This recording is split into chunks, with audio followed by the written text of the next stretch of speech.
સમાધિ મરણ અંગેના 5 આગમમાં ત્રીજું આગમ ચાલે છે અને 2 દિવસ પછી પાછા બીજા 2 આગમો આવશે. પહેલું આગમ હતું સમાધિ મરણનું આઉર પ્રત્યાખ્યાન. બીજું આગમ હતું મહાપ્રત્યાખ્યાન. આજના આગમનું નામ છે ભક્ત પરિજ્ઞા.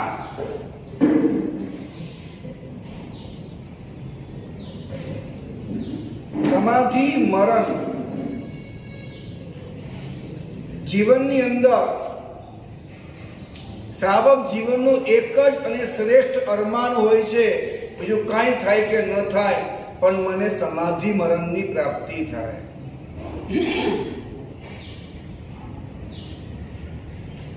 જેમ અહીંયાથી તમે પરદેશ જવાના હો અને તમારી બેગ પેક કરવા લાગો, એમાં જે છેલ્લું કપડું મૂકો એ જ્યારે પણ બેગ ખોલો ત્યારે પહેલું નીકળે છે. એવી રીતે જીવનની જાતિ વેડા, અમારા જે ભાવો, અમારા જે અધ્યવસાયો, એના આધારે અમને બીજો ભાવ મળે છે. તો શું આખી જિંદગી કોઈએ ધર્મ આરાધના કરી હોય અને છેલ્લા સમયમાં અગર એને અધર્મ થઈ ગયો તો પછી એ દુર્ગતિ પરંપરા નિર્માણ થાય? આખો ભાવ એને અધર્મ કરેલો હોય અને છેલ્લા ધર્મ કરી લે તો એને સદગતિ અને પરંપરા નિર્માણ થાય? તો કહે છે કે એવું કઈ એકાંતે હોતું નથી. એકાંત કેમ નહીં? તો પહેલી વાત એ છે કે આખા જીવન દરમિયાન જે પણ મેં કંઈ કર્યું એ તમામે તમામ કર્મનો સંચય થાય છે. 10 ગુણિયો 81 કયાનો ઉપદેશમાલામાં ધર્મદાસ ગણી મહાત્મા કહે છે 10 ગુણિયો 81 કયાનો. તમે કોઈ એક પણ કાર્ય કરો, કમસે કમ એનું 10 ગણું ફળ મળે. એ વૈચારિક કાર્ય હોય, ઉચ્ચારણનું કાર્ય હોય કે આચારનું કાર્ય હોય, મન વચન કાયામાંથી કોઈ બી કાર્ય હોય, એ કાર્ય જ ગણાય. માત્ર કાયા કરે કાર્ય એવું નહીં. તો એ એક કાર્ય થાય એનું કમસે કમ મિનિમમમાં મિનિમમ 10 ગણું ફળ મળે. ચાહે શુભ કરો તો શુભ ફળ મળે, અશુભ કરો શુભ ફળ મળે. આખા જીવનના એવા લેખા જોખા એવો એક સંગ્રહ હોય છે. એટલે આખી જિંદગીમાં શુભ કાર્ય કર્યા અને છેલ્લું અશુભ કર્યું તો શું?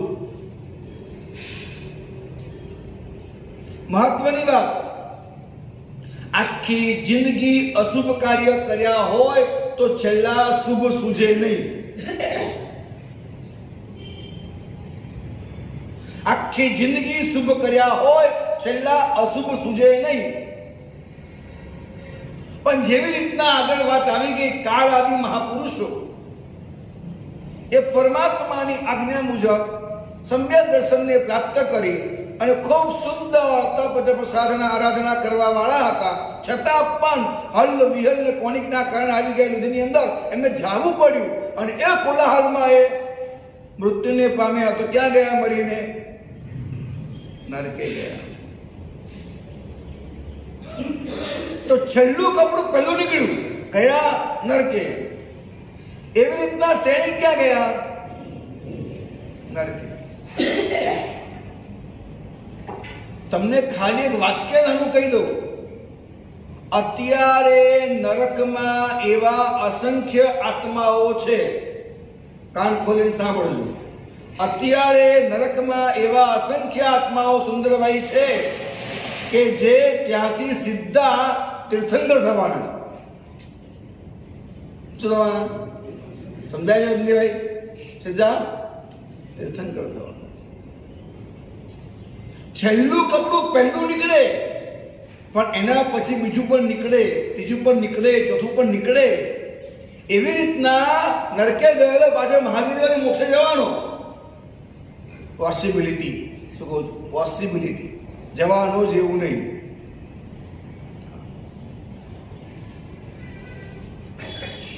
કારણ કે જો ધર્મની આરાધના જ કરેલી અને છેલ્લા અધર્મ થયો તો ભલે નરકે ગયો, પાછો એ મહાવિદ્યમાંથી મોક્ષે જવાનો. પરંતુ એક વાત એ પણ સમજવાની છે કે આખું જીવન ધર્મ ધર્મ ધર્મ ધર્મ કર્યો અને છેલ્લા કોઈ અધર્મ થઈ ગયો અને માની લો કે તમે બિલ્લીના બચ્ચા થયા. તમે આખી જિંદગી કીડી પણ મારી નથી. અમે જૈન છીએ, અમારા જૈન બાળકોને અમે એમ કહી દઈએ કે આ કીડી જાય છે, એને આંગળીથી આમ દબાવી દે, હું 100 રૂપિયા આપું, તમારું બાળક દબાવે ખરું? તમારું બાળક દબાવે ખરું? રડતો હોય ચોકલેટ માટે, એકની 5 આપી દો, દબાવે ખરો? તો આ જૈન બચ્ચો આ સંસ્કાર વાળો હોય કે બચપનની નાની ઉંમરની ઓગ સંજ્ઞામાં, નાની સમજમાં પણ એ કીડીને મારવા તૈયાર નથી. આખી જિંદગી એને કોઈ આવો જીવ મારેલો ન હોય. હવે એ છેલ્લા કોઈ એવું પાપ કર્યું કે બિલ્લીનું બચ્ચું મરે છે. હવે શું થાય? ખૂબ સમજીએ કેવો આપણે ભવ ખોઈ નાખીએ છીએ, કેવી રીતના દુર્ગતિ અને એની પરંપરાનું સર્જન થઈ જાય છે કે બિલ્લીનું બચ્ચું છે એ જે મોટું થાય એટલે બિલ્લી એની માં એના બચ્ચાને હવે ઉંદર મારતા શીખવાડે છે. કારણ કે જિંદગી એના પર નિર્ભર છે. એ જો ઉંદર નહીં મારે તો જિંદગી કેમ વીતશે? આ ચિંતા છે એની માને માટે. એની માં એ એના બચ્ચાને ઢૂંસા મારે છે, જા ઉંદર પકડ, જા ઉંદર પકડ. પરંતુ એ ઉંદરના પકડે સંસ્કાર વાળું છે નહીં બચ્ચું, જતું નથી. માં શું કરે? તો માં જઈ કોઈ ઉંદરને પકડી અને પછી પાસે લાવી એની સામે મૂકે. ઉંદર મરેલો ના હોય, થોડો હદ પ્રહદ થયેલો હોય. એટલે થોડો ઊભો થઈ પાછો ઉંદર લંગડે લંગડે દોડવા જાય કે પાછી બિલાડી જેની માં છે એ આમ તરાપ મારી એને પકડે, આ બચ્ચાને શીખવાડે કે આ રીતે તરાપ મરાય. પાછો ઉંદરને મૂકે, ઠૂસો મારે, પકડતું પકડતું. આ રીતના ધીમે ધીમે ધીમે કરીને બિલ્લી એના બચ્ચાને ઉંદર પકડતા, ઉંદર મારતા અને ધીરે ધીરે જેટલા પણ આવા જીવો છે એ બધાને મારવાની, હિંસાની એની ક્રિયાઓ કરાવી એવા સંસ્કાર નાખે કે જૂના બધા તમારા અહિંસાના સંસ્કાર ખતમ થઈ જાય અને હિંસાના સંસ્કાર શરૂ થઈ જાય.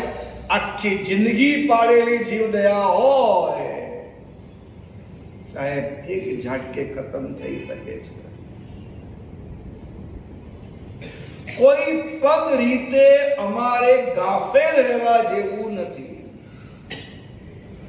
જો આગમમાં એવું લખ્યું દીપુભાઈ કે પૂરવ ધર નિગોદે પડ્યા, દીપ જોતે નવી જડિયા જીવો.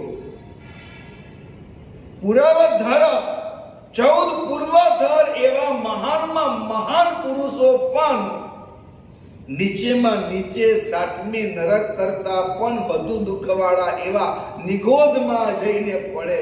7મી નરક કરતા પણ વધુ દ્રવ્ય દુઃખવાળા એવા નિગોદમાં જઈને કોણ પડે? પૂર્વધર મહાપુરુષો. તો આપણે કઈ વાડીના મૂળિયા ભાઈ? કયો સંતોષ આપણે લઈને બેઠા છીએ? કયો સંતોષ?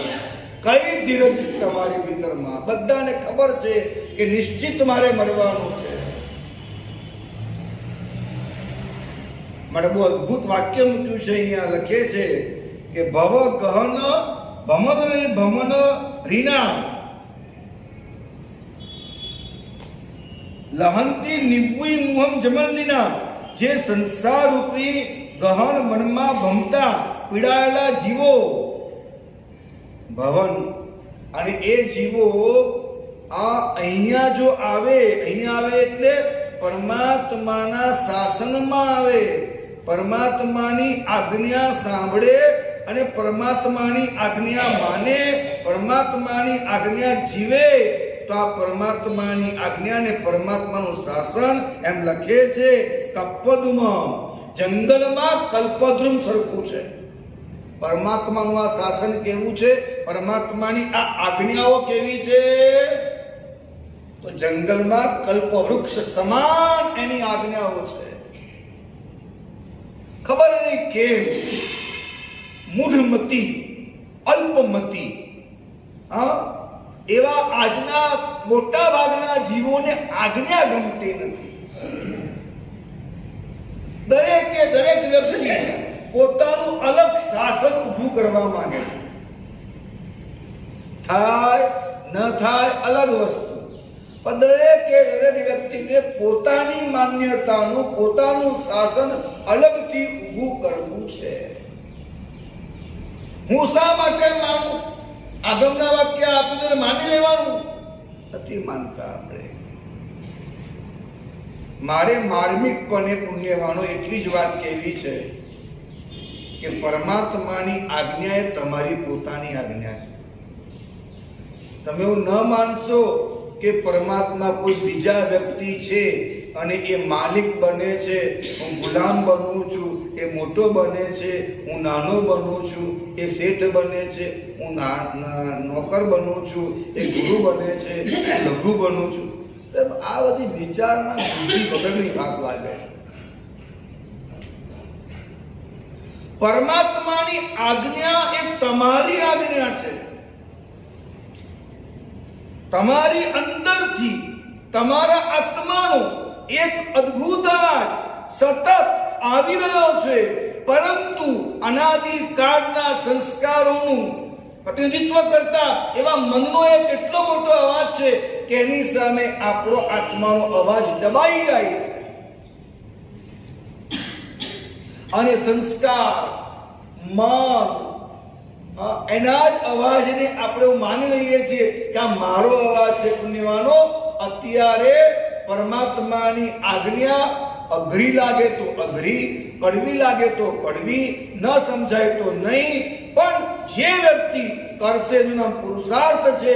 આ આજે કરો, એક દિવસ એવો આવશે પરમાત્માથી એટલો બધો લગાવ, એટલો બધો પ્રેમ, એની એક એક વાત, એક એક આજ્ઞાઓ એ મારું જ્ઞાન બની જાય છે. આ જ્ઞાન એટલે શું? આ જ્ઞાન પરમાત્માની તમામ આજ્ઞાઓ મારું જ્ઞાન બની જાય છે. પરમાત્માની આજ્ઞા એ મારી અનુભૂતિ બની જાય છે. હું જે કરું એની આજ્ઞા જ હોય, સ્વયંભૂ સર્જાઈ જાય છે. છેલ્લા બંને એક થઈ જવાના છો. એટલે ખૂબ ધીરજ રાખીને પરમાત્માની આજ્ઞા મુજબ આપણે આ જીવનને જીવવાનું છે. જ્ઞાન, દર્શન ને ચારિત્ર એ 3 પ્રકારની સમાધિની વાત આમાં કરી છે.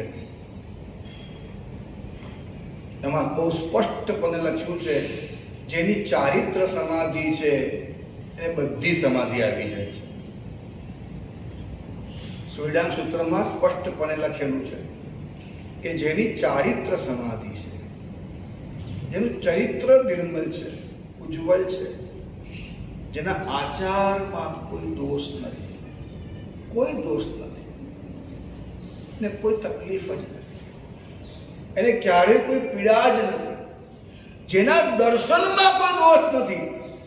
દર્શન સમાધિ છે એટલે શું? સમજણની સમાધિ એટલે શું?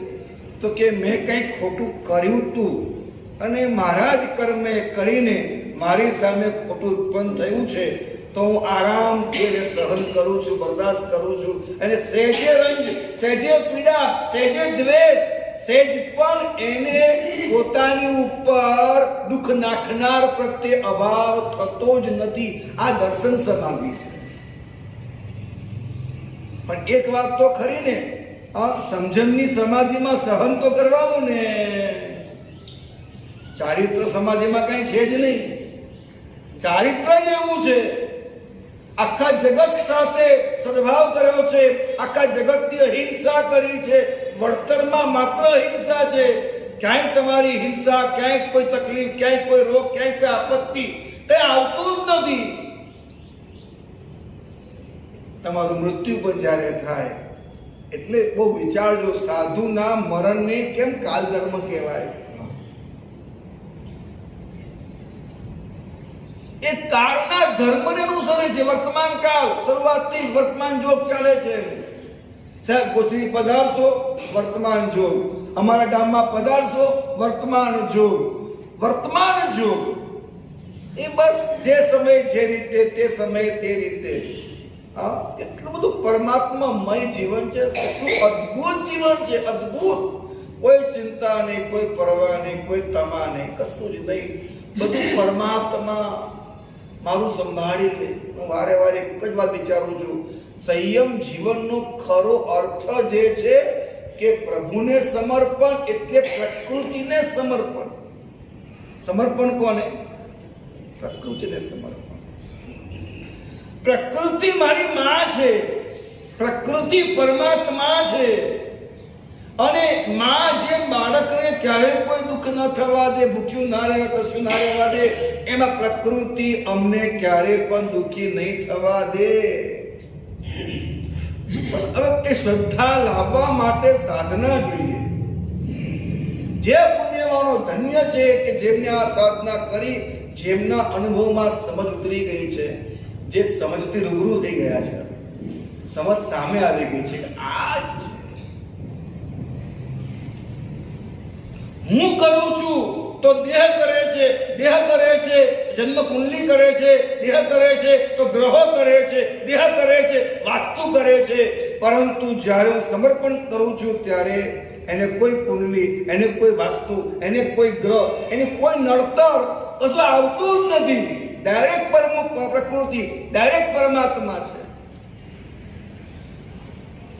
જેટલી જિંદગીને પ્રભુના સહારે છોડી દઈશું, પ્રભુ તને જેમ ઠીક લાગે તેમ, હું માત્ર તારી આજ્ઞા મુજબ જીવન જીવીશ, તને જેમ ઠીક લાગે એમ કર. સાહેબ કેટલી અદ્ભુત જિંદગી છે, કેટલી અદ્ભુત જિંદગી છે.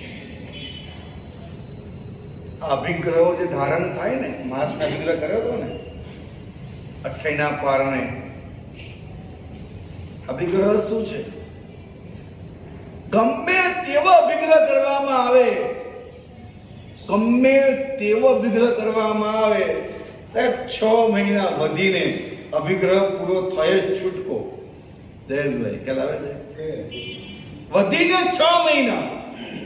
પ્રકૃતિ કદાચ તમારા અવળા કર્મો એને નાશ કરવાનું પહેલા કામ કરે, તમારા વચ્ચેના અંતરાયોને ધોવાનું કામ કરે, અને ક્યારેક એમ કે પરીક્ષા લે છે એમ કહીએ આપણે, પણ એ અંતરાયો દૂર કરવાનું કામ કરે, આ અવરોધો ધોવાનું કામ કરે. પણ એ અવરોધો ધોવામાં, અંતરાયો ધોવામાં વધીને 6 મહિના, વધીને 6 મહિના. એક મહાત્મા એવો સંકલ્પ કર્યો તો માસ કમનના પારણે, વિફરેલી વાગણ ગામ બચાડે કંદોઈની દુકાનમાંથી 36 માલપુઆ ઉપાડી મારા પાત્રા મોરાવીને તો પારણું કરવું. કેવો સંકલ્પ હતો ભાઈ! વિફરેલી વાગણ ગામમાં આવે,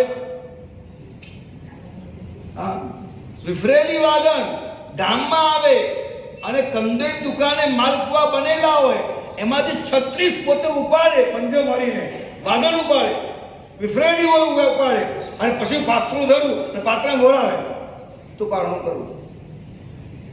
સાહેબ એ પણ અભિગ્રહ પૂરો થયો છે. વાત ત્યાં છે, એ પણ અભિગ્રહ પૂરો થયો છે. એક વાત થઈ હતી આપણે કે બે સંત હતા. મહાત્મા એક વાત કરેલી મને. એક સંત હતા, બીજા સંત મળવા આવેલા છે. આગળ સ્વાગત, બેઠો, ચર્ચાઓ શરૂ કરી અને સહેજ એની ભૂખ શું છે એ જાણી લીધું હોય. બીજો સંત વિચારે છે કે ખવડાવશે હું, કિચન નથી, કોઈ અનાજ નથી, કોઈ બનાવનાર નથી, આ તો વાતે વળ્યા છે. પણ એક મનમાં નિર્ણય કર્યો છે કે તમારી ભૂખ 8 રોટલાની છે, મારી ભૂખ પણ 8 રોટલાની છે. રોટલા કેટલા જોઈએ આપણે? 16 આવી જશે. શું? અરે બંને જણા ચર્ચામાં છે, વાતચીતમાં છે. બંને જ્ઞાની સે જ્ઞાની મિલે કરે જ્ઞાન કી બાત. બસ વાતમાં લાગેલા છે. સમય નીકળી રહ્યો છે. ઓલા સંત એમ થાય છે કે સમય થયો 11 વાગ્યા, 11:30 વાગ્યા, 12 વાગ્યા, જમવાનો ટાઈમ થશે, એ ચૂલો અનાજ કાંઈ નથી કરનાર, કોઈ શું થાય શું થાય.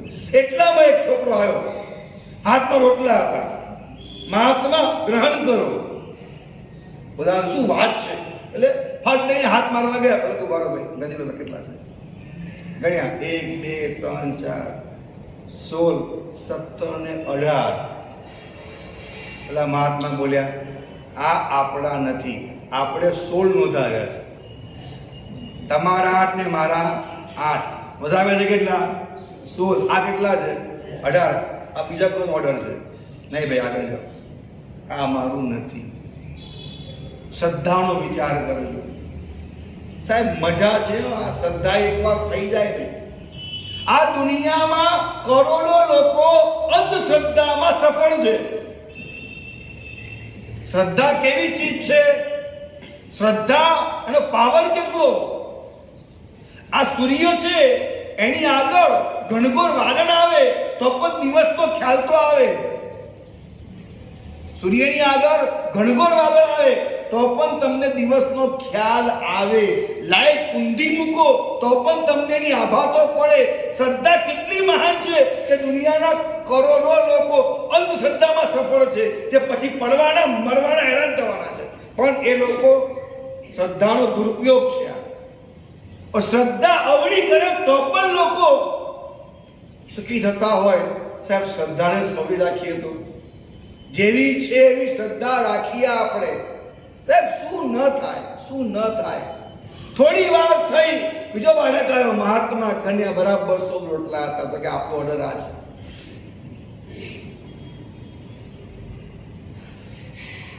હકીકત છે, હકીકત છે. દુનિયામાં તમે મેળવ્યું શું અને તમને મળ્યું શું? ધીરે ધીરે ધીરે ધીરે પહેલા આપણને એમ લાગે કે માં મને મળેલી છે, પત્ની મેળવેલી છે. શું લાગે? શરીર મળેલું છે, પૈસા મેળવેલા છે. શું લાગે? પહેલા એવું લાગે કે આ મળેલું છે અને આ મેળવેલું છે. ધીરે ધીરે ધીરે ધીરે ખ્યાલ આવે છે બધું મળેલું છે ભાઈ, મેળવેલું કાંઈ નથી. કાંઈ મેળવેલું નથી, બધું મળેલું છે. માણસને પહેલા જેમ હેય જ્ઞેય ઉપાદેય આ 3 પાઠ પાડેલા છે. અમુક વસ્તુઓ જોવા જેવી છે ખાલી, અમુક વસ્તુઓ છોડવા જેવી છે, અમુક વસ્તુઓ લેવા જેવી છે. कुछ लेने योग्य है, कुछ देने योग्य है और कुछ सिर्फ देखने योग्य है. ना लेना है ना कुछ भी मगजमारी नहीं है. પણ ધીરે ધીરે માણસને બધું એકમાં જ આવે છે જ્ઞેયમાં.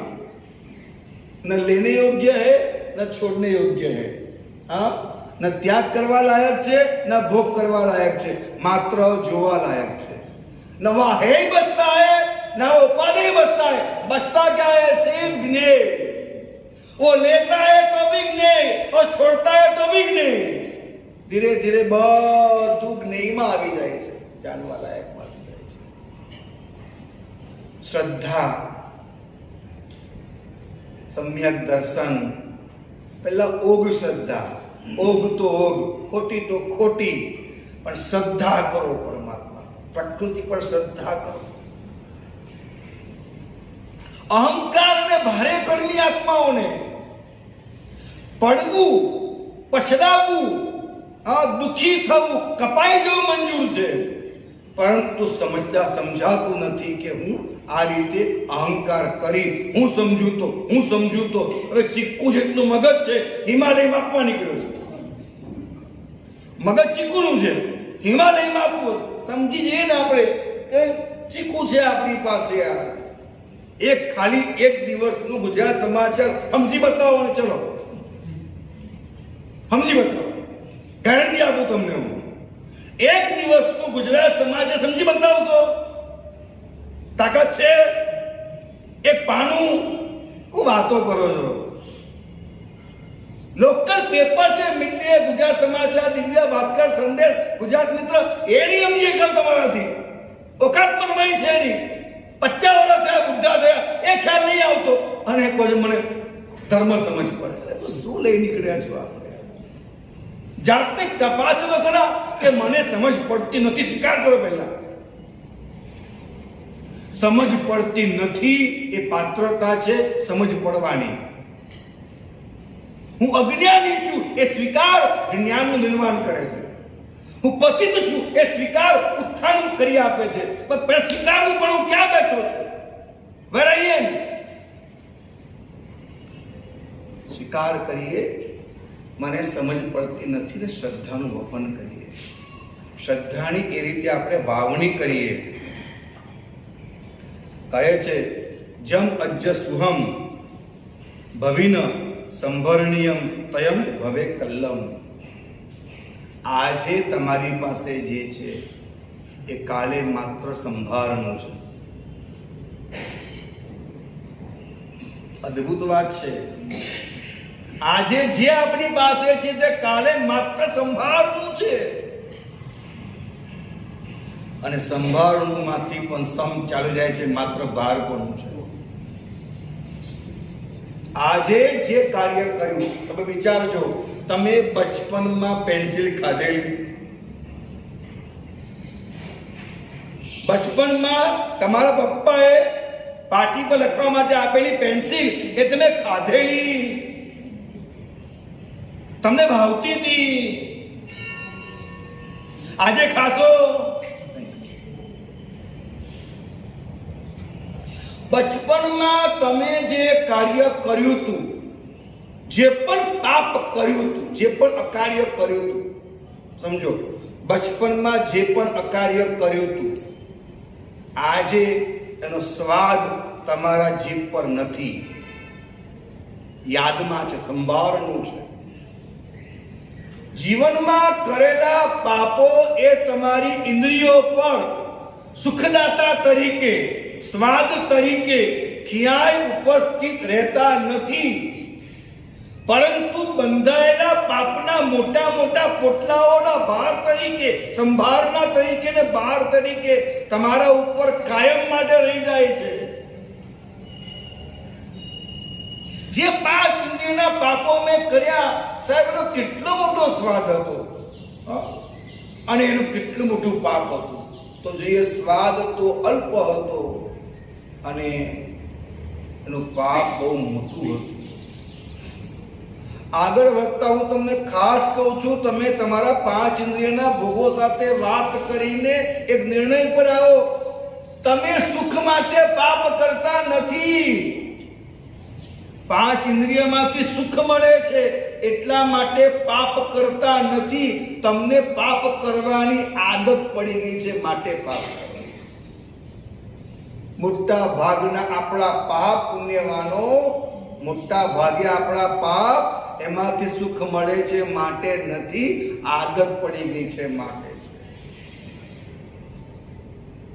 પ્રભુ એકવાર તમારી અશક્તિના પાપ હશે તો ચલાવી લેવા તૈયાર છે, આસક્તિના પાપ ચલાવવા તૈયાર નથી. તમારી ભૂખના પાપ હજુ ચલાવી લેવા તૈયાર છે, તમારા શોખના પાપ ચલાવી લેવા તૈયાર નથી. તમારી જરૂરિયાતના પાપ ચલાવી લેવા તૈયાર છે, તમારા લોભના પાપ ચલાવી લેવા તૈયાર નથી, તમારા અહંકારના પાપ ચલાવી લેવા તૈયાર નથી. જે પાપ એ તમારી જરૂરિયાતના છે, ભૂખના છે, આસક્તિના છે, હજુ એકવાર ચાલશે. પણ આપણે તો લોભના પાપ કરીએ છીએ, અહંકારના પાપ કરીએ છીએ, શોખના પાપ કરીએ છીએ. સાહેબ, કોઈ પૂછે, અમે છબીલદાસ પંડિતને પૂછેલું, મહાન પંડિત છબીલદાસભાઈ, અમે પૂછેલું કે સ્વસ્ત્રી ને પરસ્ત્રી, સ્વસ્ત્રીનું પાપ બુંદ જેટલું અને પરસ્ત્રીનું પાપ સાગર જેટલું, તો બુંદ અને સિંધુ ને બિંદુ આટલો ફરક કેમ? સાહેબ, સ્વસ્ત્રી એ કદાચ આસક્તિ છે. સ્વસ્ત્રી એ કદાચ કોઈ ધ્યાન રાખજો, હા, સ્વીકાર આપતો નથી, હા, સ્વીકાર આપતો નથી બિલકુલ. પણ અપેક્ષાએ એક એક નય વાત કરું છું કે સ્વસ્ત્રી એ બની શકે તમારી અશક્તિ છે, પણ 100% પરસ્ત્રી એ તો આસક્તિ છે. આસક્તિ એકવાર મંજૂર કરી લઈએ યાર. લખવા લાગ્યો છે તો ભગવાન ઘરે લઈ આવો. પણ તમે તાજા માજા હો અને ભગવાન લઈ આવો ને ત્યારે મોડું થયું બાધા છે એટલે અરે શું આવો છો? તાજા માજા ભગવાન લઈ આવો ઘરે. સાહેબ અશક્તિમાં એક વાર ચાલશે. તમારી પત્ની કદાચ ડેન્ગ્યુ થઈ ગયો છે, કમળો થઈ ગયો છે, તો તમે રસોઈ બનાવશો, તમે એને નવડાવશો, તમે એના પગ દાબશો, તમે એને મલમ પર લગાવી આપશો, બામ ચોરી આપશો, સાહેબ કરશો. પણ એ સ્વસ્થ હોય અને તમારું કોઈ કામ ન કરે, તમારે કામ કરવાનું હોય તો તારા પપ્પાના ઘરે જાય, ત્યાં બરાબર છે, અહીંયા નહીં. આવે કે નહીં ભાઈ? જે કાર્ય અમે લોકોએ આજે કર્યું છે, કાલે માત્ર સંભાળનું થવાનું છે અને માત્ર બહાર થવાનો છે. તું મરીશ, તારા પાપ નહીં મરે. તું મરીશ, તારા પાપ નહીં મરે. સ્વાદ મરી ગયા. 5 ઇન્દ્રિયના જે સ્વાદ માટે મેં સંસાર ભોગવ્યો અને સંસારને બરબાદ કરી નાખ્યો. એક એક ઈચ્છા થઈ હું મેળવી લેવાનો, હું એટલે પણ મને તો આમ જ. આ શું બધું કરી નાખ્યું આપણે? અહંકારના કારણે, લોભના કારણે હવે ક્યાં નીકળી ગયા? સાહેબ પંચમ કાળ છે, કરાળ કલિકાળ છે, ઊંડા અવસર પીની છે. આ સમયની અંદર મોટા ભાગના લોકો જ્યારે આવું જ કરે છે તો આપણને લાગે છે આવું તો કરાય, બધા કરે છે. બધા કરાય માટે કરાય નહીં. આપણે બધા પડે, આપણે પડાય નહીં. તમારી પાસે અગર સંગણીપણું છે, જે કારણે કરીને પરમાત્માએ આપણને સંગણીપણું આપ્યું છે. સંગણીપણું એટલે કેતનભાઈ, સંગણીપણું એટલે સંગણીપણું એટલે સાચી સમજણ. સંગણીપણું એટલે મન. જે કારણે કરીને પરમાત્માએ આપણને મન આપ્યું છે, જે કારણે કરીને મન આપ્યું, તે કારણમાં મનનો ઉપયોગ જે કરતા નથી એનું મન લઈ લેવામાં આવે છે.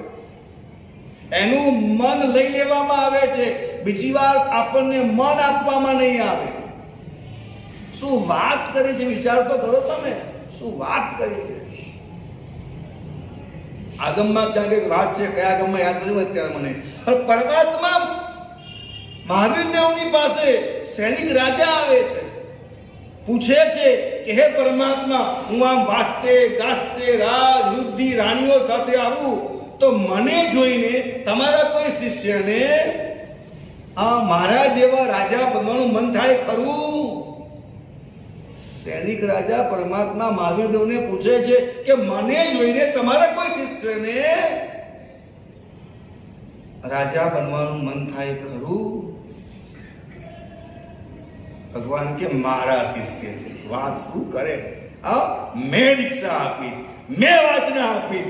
મારા શિષ્યને આવું છોકરા જેવું તુચ્છ મન થાય, બને જ નહીં. ભગવાન આવું કેમ? મારા શિષ્ય છે. ભગવાન કે થાય. આજ ભગવાન છે, યાદ રાખજો સાહેબ, આજ ભગવાન છે. મારે ને તમારે ભગવાન થવું હોય તો લાયકાત પહેલી યાદ છે, હકીકતનો સ્વીકાર કરવો, એ ભગવાન થાય. પહેલી પાત્રતા જે છો તે રજૂઆત કરો, કબૂલાત કરો. આ બે નમના હે ને આગમ વરાવવા માટે તો રૂમાલ મૂક્યો, ન મુકાય તો લીધો, અરે મૂક્યો, હવે લીધો, આવું ત્રણ વાર કર્યું એમને. હવે અહીં મૂકેલે મને દોસ્તો લાગે, બરાબર છે. પરંતુ હું બહેનજી પછી ક્યાં કરો યાર? તો એમને એક વસ્તુ કીધી, મારા સાહેબ દૂસરી બાર નહીં કરેંગે એસા. તો એ બોલવામાં જે ભાવ હતા ને, પાપ ધોઈ ગયું સાહેબ, એમને ખતમ થઈ ગયું પાપ એમનું. કારણ કે દૂસરી બાર એસા નહીં કરેંગે મહારાજ. તો એ આ બોલવામાં જે એમની આંખમાં જે ભીનાશ હતી, અહીંયામાં જે કોમળતા હતી, તો એ બેન પામી ગયા. થઈ ગયું કામ એમનું, પાપ ગયું એમનું. વાર લાગે. હકીકતનો સ્વીકાર. સાહેબ હું પાપી છું તે કહેવું તે પુણ્યવત્તા છે. પુણ્યશાળી છે. હું પાપી છું તે કબૂલાત તે પુણ્યશાળી છે. પાપી છે જે હું પુણ્યશાળી છે એમ બોલે છે તે પાપી છે. અધમાધમ પતિ સકલ જગતથી હુઈ, એ નિશ્ચય આવ્યા વિના સાધન કરશે શું? અધમાધમ પતિ એવું ફીલ થયા કરે હું પાપી છું. અને રિયલમાં એને એટલું બધું ખટકે કે નાનો પગમાં કાંટો વાગ્યો હોય ને આખું શરીર જેમ નાચ્યા કરે, કૂદ્યા કરે, ઓ બા ઓ માં, એવી રીતના એક નાનું પાપ હોય, બહુ પાપી છું, હું બહુ પાપી છું. રિયલમાં અનુભવમાં એમ લાગે તો બહુ પાપી છું, બહુ પાપી છું ફીલ થયા કરે તો એ પુણ્યશાળી. હકીકતનો સ્વીકાર પરમાત્મા હકીકત કે છે આ બને પોસિબિલિટી. શું બને? સાધુને રાજા બનવાનો વિચાર. હા, ભગવાનના સાધુને રાજા બનવાનો વિચાર આવે. પ્રશ્ન નંબર 2 કે તો શું પરમાત્મા? પૂછનાર કોણ છે? સૈનિક રાજા. શું પૂછે છે? તો ભગવાન તો પછી આપના કોઈ સાધુને આવા રાજા વૃદ્ધિ એની ઈચ્છા થાય તો પછી એને આવતા ભવે આ વસ્તુ આ જે સંયમ પાળે છે એના પ્રતાપે મળે ખરું? આપના સાધુને મળે ખરું?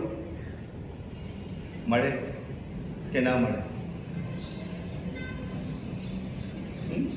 જે કારણે કરી પરમાત્માએ શાસન સ્થાપ્યું, જે કારણે કરી પરમાત્માએ દેશના આપી, જે કારણે કરી પરમાત્માએ દીક્ષા આપી, જે કારણે કરી એમને વાચનાઓ આપી, અને પરમાત્માના સાધુમાં બને કે જે કારણે કર્યું છે તે કારણ મૂકીને બીજા કારણ સંયમમાં અભિલાષા કરે. માત્ર કર્મક્ષય કારક શાસન સ્થાપના, માત્ર કર્મક્ષય કારક ભાવ ઉદ્ધારક એવી જે દેશના, એવી વાચના, એવી દીક્ષા પરમાત્માએ સ્વ શિષ્યને આપેલી હોય અને એને એવી ઈચ્છા થાય તો એ ઈચ્છા ફળે? સુંદરભાઈ, પરમાત્મા કે બને બને. મારો સાધુ આવી ઈચ્છા કરી શકે અને ઈચ્છા કરી શકે તો બની પણ શકે. પણ પછી પરમાત્મા એક વાત કહે છે, અદ્ભુત વાત પરમાત્માએ કદી સૈનિક રાજાએ પૂછ્યા વગર કીધી વાત છે. પરમાત્મા કહે છે કે સાંભળ સૈનિક, મારો સાધુ ધર્મ કરી સંસાર ઈચ્છે તો ઈચ્છે એ પણ બને, અને જે ધર્મ કરતા સંસાર ઈચ્છે એ સંસાર એને મળે એ પણ બને. બરાબર બેસાડો મગજની અંદર. ધર્મ કરતા સંસાર ઈચ્છાય નહીં, પણ ઈચ્છે તેવું બને, અને ઈચ્છે તે મળે તેવું પણ બને. પણ જો કોઈ વ્યક્તિ ધર્મના બદલામાં સંસાર ઈચ્છે તો સંસાર એને મળે ખરો, પરંતુ પોતાને મળેલો ધર્મ, એ ધર્મની સમજણ, ધર્મની બુદ્ધિ, સમ્યક દર્શન, આ બધું એનું ચાલી જાય અને એ બોધિ દુર્લભ થાય. શું થાય? શું થાય? એટલે શું સાહેબ, આ જે બજાર છે ને એ મુકેશ અંબાણીના બાપ ધીરુભાઈને સમજાનું હતું, એટલે મુકેશ અંબાણી છે આજે. તમારા મારા બાપને સમજાયું હોત ને તો આપણે મુકેશ અંબાણી હોત. પણ એ બજાર એના બાપને સમજાયું, આપણા બાપને સમજાયું નહીં. સમજાય છે? સમજાયું નહીં. બજાર તો એનું એ જ છે, પણ સમજાયું નહીં.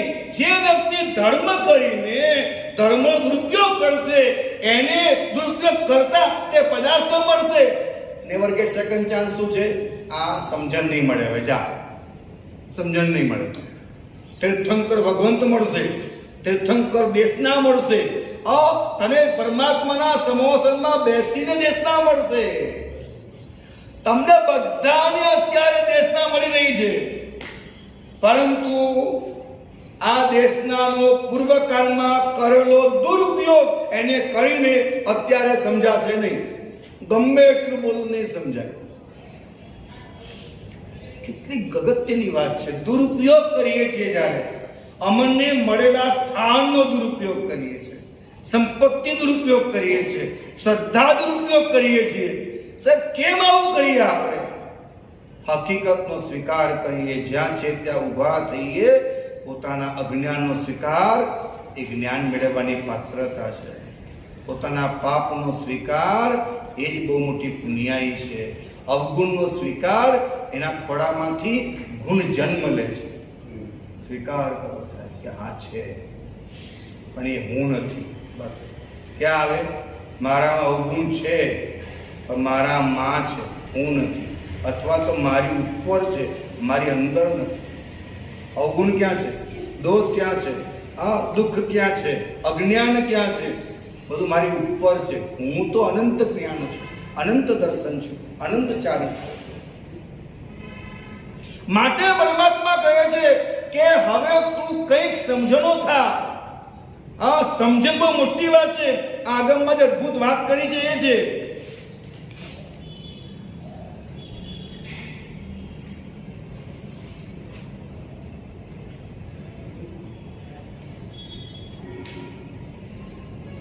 દંસન ભઠ્ઠો દંસન ભઠ્ઠસ્નથી નિવાનમ. અદભુત વાત છે, ધ્યાન આપજો. સિદ્ધંતી ચરણ હૈયા દંસન હૈયા ન સિદ્ધંતી. તમારી જે સમજણ ચાલી જાય તો બધું ચાલી ગયું. તમારું એકવાર ચારિત્ર જશે તો સમજણ ના બળે ચારિત્ર ફરી આવશે. પરંતુ સમજણ ગઈ તો ચારિત્ર હોવા છતાં પણ ચારિત્ર નથી, જ્ઞાન હોવા છતાં જ્ઞાન નથી. માટે સૌથી અગત્યની ચીજ સમજણ છે. જે સત્ય જે રીતે, તે સત્ય તે રીતે મારામાં પ્રગટો. પછી કહે છે શુદ્ધ સંમતે અવિરોવી. શુદ્ધ સમ્યક્ત્વ હોય અને અવિરતિ હોય. અજ્જય તિથ્ય નામમ જ આગમેસી ભદ્દા હરિકુલ પૌસેરી આઈયા. શુદ્ધ સમ્યક્ત્વ હોય અને અવિરતિ હોય, ચારિત્ર ન હોય તો અજ્જય એટલે કે અર્જિત કરે છે. તીર્થંકર નામ કર્મ અવિરતિમાં શુદ્ધ સમ્યક્ત્વીને તીર્થંકર નામ કર્મ બંધાય. શુદ્ધ સમ્યક્ત્વ સાચી સમજણ નકશીક હોય પરંતુ કદાચ ચારિત્ર ન હોય તો પણ એને તીર્થંકર નામ કર્મ બંધાય છે. જેવી રીતે સૈનિક એમ લખ્યું છે આની અંદર. અને પછી આગળ કોઈ વાત લખી છે તેલુકસ પહુત્તમ લદ્ધુનવી પરિવળંતી કાલેનમ સંમત્તમ પુનરુદ્ધમ અક્ષય સુખમ લહય મુખમ. 3 લોકનું પ્રભુત્વ તેલુકસ પહુત્તમ લદ્ધુનવી પરિવળંતી કાલેનમ. 3 લોકનું પ્રભુત્વ એને મળી જાય તો પણ કાલક્રમે ચાલુ જવાનું છે. શુદ્ધ સમ્યક્ત્વ એકવાર જો મળ્યું તે સંમત્તમ પુનરુદ્ધમ અક્ષય સુખમ લહય મુખમ. અક્ષય સુખ ક્યારે પણ ન ખરે, ક્યારે પણ ન પડે, ક્યારે પણ નાશ ન પામે એવું અક્ષય સુખ મળે છે. એટલે હવે મહત્વની વાત લખી છે એ છે, બરાબર સાંભળજો. સમ્યક દ્રષ્ટિ આત્માને જો એક વાત કહી દઉં વચ્ચે. દુનિયામાં દ્રવ્ય દુઃખી કોણ અને ભાવ દુઃખી કોણ? વધુમાં વધુ દ્રવ્ય દુઃખી નિગોદનો આત્મા. કયો આત્મા? સાતમી નરક કરતા વધારે દુઃખ કોને? દ્રવ્ય દુઃખ નિગોદના આત્માને. દ્રવ્ય દુઃખ મેં કાલે વાત તમે કરી હતી કે આપણે મરીએ તો શરીરમાંથી પ્રાણ નીકળે એ શરીરનું દુઃખ, પરંતુ મન પૈસા પ્રતિષ્ઠા પત્ની મૂકીને જવાનું એ મનનું દુઃખ.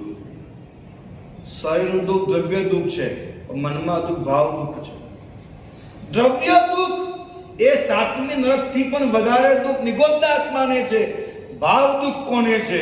તો કે અવિરતિ એવા સમ્યક દ્રષ્ટિને છે. અવિરતિ એવા સમ્યક દ્રષ્ટિને, અવિરતિને સૌથી વધારે ભાવ દુઃખ છે. એની આંખમાં સતત આંસુ હોય, સતત આંસુ હોય, જેનું પાસું બદલી કાઢે. સતત આંસુ હોય. અને વીકે વસંતલાલ કાંતિલાલ એમ લખ્યું છે કે જે સમ્યક દ્રષ્ટિ છે, સાંભળજો, જે સમ્યક દ્રષ્ટિ છે એ મોઢા પર પેડો મૂકી કેવો લાગે? સમ્યક દ્રષ્ટિ મોઢા પર પેડો મૂકે એને કેવો લાગે? કેવો લાગે? તો કે પેડો મીઠો તો લાગે જ. એ કેવલી ખાય, સાધુ ખાય, સમત્વી ખાય, સાવક ખાય, વિધત્વી ખાય, જે ખાય તે કેવો લાગે? સુખદા લાગે. હા, બરાબર સાંભળજો. સમ્યકની મોઢા પર પેડો મૂકે તો એ પેડાની મીઠાશનો અનુભવ કરે. પણ જે સમયે પેડાની મીઠાશનો જેટલો અનુભવ કરે છે એના કરતા અનંત ઘણું દુઃખ એ સમય મહેસૂસ કરે, એનું નામ સમ્યક.